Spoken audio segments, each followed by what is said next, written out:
Hello అండి. ఎలా ఉన్నారు? ఇక మొన్న శనివారం అయితే వ్రతం చేసుకున్నాను గదా! అదే వెంకటేశ్వర స్వామి వ్రతము 7 శనివారాలది. ఇంక నేనైతే పచ్చి బియ్యం నానబెట్టి పిండి చేసుకొని, ఆ పిండి కొంచెం అయితే దేవుడికి ప్రమిదల్లాగా చేసుకొని, ఇంక దీపాలు వెలిగించుకున్నాను. ఇంక మరి కొంచెం పిండి మిగిలింది. ఇంక అది అలా ఫ్రిడ్జ్‌లో పెట్టేశాను. ఇంక నిన్నైతే ఆ పిండితో ఏం చేయనో అర్థం గాక, ఇంకిలా బెల్లం వేసి కొంచెం కలిపేసి బాగా కొంచెం గోధుమ పిండి, పచ్చి కొబ్బరి, యాలుక్కాయలేసి ఇలా బూరెల్లాగా చేశాను.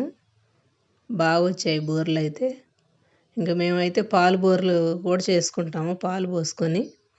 ఇంక అది ఇంకోసారి చూపిస్తాను. ఇంక ఇదైతే కొంచెం పిండే ఉండే ఇంక అలా చేసేసాను. ఇంక హడావిడిగా. ఇంక బూరెలైతే చాలా బాగా పొంగినయి. బాగొచ్చినియి.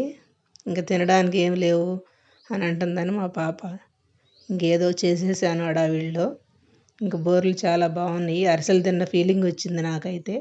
అంత బాగున్నాయి.